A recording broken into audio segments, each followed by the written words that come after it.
Welcome back. સમાચારોમાં આગળ વધીએ તો પાટીદાર અનામત આંદોલનના કન્વીનર હાર્દિક પટેલને અંતે અમદાવાદ લેવાયો. તેને પાટડીથી અમદાવાદ લાવવામાં આવ્યો છે.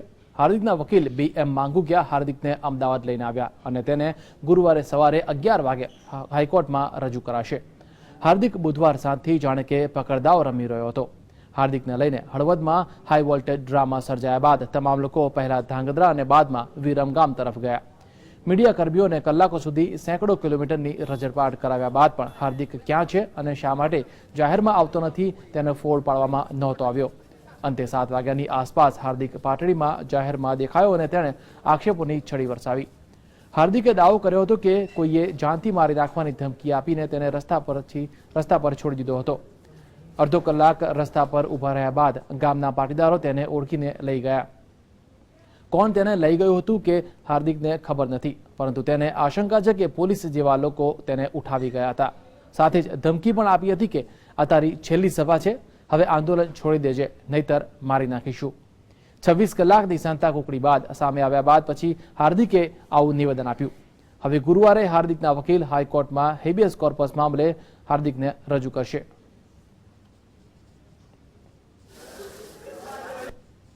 બાયડની શોકસભા બાદ રહસ્યમય રીતે ગુમ થયેલ હાર્દિક પટેલ આજે અમદાવાદમાં હાજર થયા છે. હાર્દિક પટેલ સાથે વાત કરીશું. શું હતી સમગ્ર ઘટના? હાર્દિક, પોલીસ સામે આક્ષેપો થઈ રહ્યા છે કે પોલીસ રહસ્યમય રીતે ગુમ થવામાં પોલીસનો હાથ છે. શું કહ્યું છે આપનું? મહત્વની વસ્તુ કે જે પ્રમાણે પોલીસે એમ કહી કે અમારે હાર્દિકની ધરપકડ નથી કરવાની, તો પછી જે પ્રમાણે અમને ફિલ્મી ઢબે રોડ પર રોકી રાખવામાં 10 થી 12 ગાડીઓ, અમારી જે પહેલી ગાડી હતી, હું જે ગાડીમાં બેઠો હતો, ગાડી અમે પોલીસ રિવોલ્વર ટાંકી દીધી. પછી અમારા જે ડ્રાઈવરે ગાડી ખેતરમાં કરીને પાછી લઈ ગયા. એ પછી એક બ્લેક ફિલ્મવાળી એકદમ વ્હાઇટ ગાડી સ્વિફ્ટ આવે છે. અમે લોકો કેમ કે 3-4 ગાડી પાછળ એટલે અમે લોકો અમારી ગાડી મૂકીને અમે ખેતરમાં જઈને એક અહીંયા ઢઢાસણા ગામ કરીને છે એની અંદર અમે જવાનો પ્રયાસ કર્યો. જેમ વરસાદ હતો, અમારી પાસે લોકો આવ્યા અને અમને લોકોને બેસાડીને લઈ ગયા, પણ ફક્ત મને એકલાને લઈ ગયા. એટલે મેં તો કદાચ મારી એકલાની ધરપકડ કરવાની છે. પછી અમે બેસી ગયા ત્યાં. પછી ધોધમાર વરસાદ બહારની અંદર ચાલુ થયો હતો. પછી અમે ખેતરની અંદર એ લોકોએ મને બેસાડી રાખ્યો. મારી આજુબાજુમાં જે માણસ 2 વ્યક્તિ બેઠા હતા એ જે ડીસ ટાઈપના પોલીસ અધિકારી એવું લાગે, પણ જે આગળ બેઠો હતો ઓરિજિનલ PI હતો, કેમ કે એની જોડે રિવોલ્વર હતી, પણ રિવોલ્વર કમર નથી, ડી સ્ટોક ઉપર એને મૂકેલી હતી.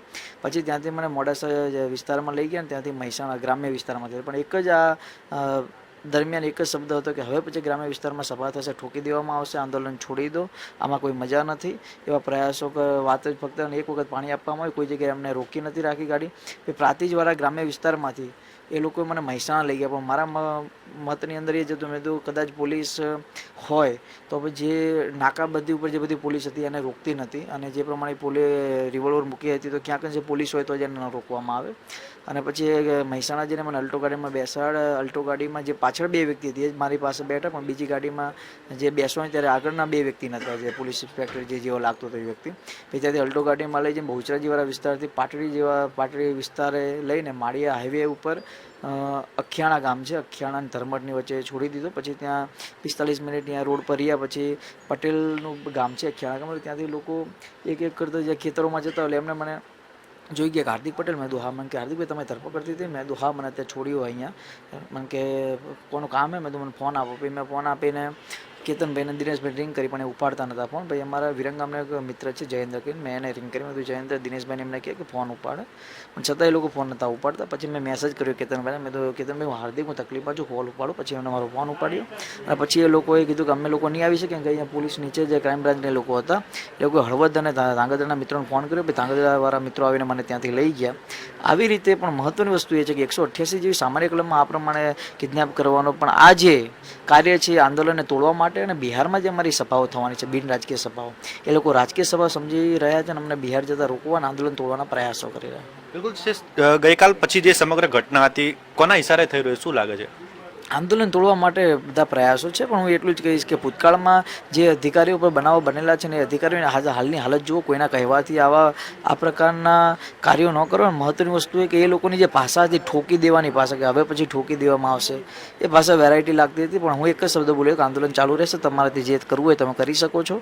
પરંતુ ક્યાંક અંશે આવા આંદોલનમાં આ પ્રકારના કાર્યો થતા હોય છે, પરંતુ જે પ્રમાણે ફિલ્મી સ્ટાઇલે ફિલ્મી ઢબે કે તમારી ધરપકડ નહીં કરવાની, છતાંય આવી રીતે રોડ પરથી ઉઠાવી લેવાના પ્રયાસ હોય, કોઈ સામે ગાડી આવતી એની સામે રિવોલ્વર ટાંકી દેવાના પ્રયાસ કરતા, એટલે ક્યાંક ને બધી કાયદા કાનૂનનો ભંગ કરવાના પ્રયાસ છે. બિલકુલ ક્યાંક ને ક્યાંક જે ગઈકાલની જે ઘટના હતી ત્યારબાદ તમને કોઈ શારીરિક ઈજા પહોંચાડવામાં આવી છે ખરા કોઈ દ્વારા? ના, એ લોકોએ ફક્ત બાજુમાં બેસીને વાત જ કરી છે, પરંતુ એ લોકોએ જે કમરે રિવોલ્વર લગાવવાની છે કે સ્ટોક ઉપર જે રિવોલ્વર મૂકી તેને મને વચ્ચે બેસાડ્યો હતો, એટલે મારી નજર ના હું આગળ જોતો, ફક્ત એ રિવોલ્વર પર જે મારી નજર હતી, એટલે ક્યાંક ને ક્યાંક ડરાવવાના પ્રયાસ હતા. જાહેરનામાના ભંગ બદલ આપની ધરપકડ કરવાની વાત છે, તો ક્યાંક સભા જે થઈ રહી છે તેની પરવાનગી શા માટે નથી લેવામાં આવતી? પરવાનગી આપતા નથી મહત્વની વસ્તુ, અને જાહેરનામા 188ની કલમ મુજબ એ લોકો જામીન હું જાતે લઈ શકું, એ લોકો પોલીસ કહે તમારે જામીન લેવા હું લઈ શકું, એમાં કોઈ મોટો ગુનો નથી. અને મહત્વની વસ્તુ કે જે બાયડમાં જે તેનપુરમાં જે સભા હતી એ 144 ધારા ત્યાં લગાવવામાં આવી નથી, અને એ જે પબ્લિક પ્લેસ ઉપર જાહેર સભા નથી, એ કોઈકના ખેતરમાં હતી જેની માલિકીનું હતું, અને એ જગ્યાએ કે સભા હતી એમાં શાંતિપૂર્ણ સભા કરી હતી, એમાં પોલીસે આવીને ફિલ્મી સ્ટાઇલે લોકોને અરેસ્ટ કરવાના કોને ઓર્ડર આપી એ મહત્વની વસ્તુ. બિલકુલ, હવે પછીનો આપનો કયા પ્રકારની રણનીતિ રહેશે? આજ પ્રમાણે કાર્યક્રમો ચાલુ રહેશે. અત્યારે હવે પછીની રણનીતિ છે કે મારે જમવાનું અને ઊંઘ લેવાની છે. ગુજરાત સરકારને કોઈ મેસેજ આપવા માંગો છો? ના, બસ આભાર ગુજરાત સરકારને એટલું જ કે પાટીદારોને વિનંતી કરું ભગવાનને પ્રાર્થના કરે, સરકારને અને પોલીસને સદબુદ્ધિ આપે. બિલકુલ, તો આ હતા હાર્દિક પટેલ કે જેમનું કહેવું છે આંદોલન જે છે તે પહેલાની જેમ જ ચાલુ રહેશે. કેમેરામેન સુરેશ રાજપૂત સાથે પ્રતીક જાદવ, GSTV, અમદાવાદ. पर्पस को उसकी मर्जी बिना उसको कहीं रोका गया है और उसके जान पे खतरा है. अभी हार्दिक आ गया है, उसको रोका गया था. अभी जो काम है वो हेबियस कॉर्पस का नहीं है, हेबियस कॉर्पस यहाँ खत्म होती है.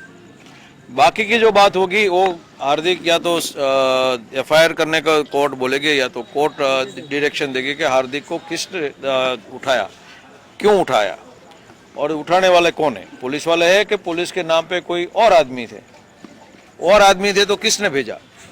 ये सभी चीज़ें हैं, वो इन्वेस्टिगेशन का सवाल है. जब इन्वेस्टिगेशन होगा तभी पता चलेगा.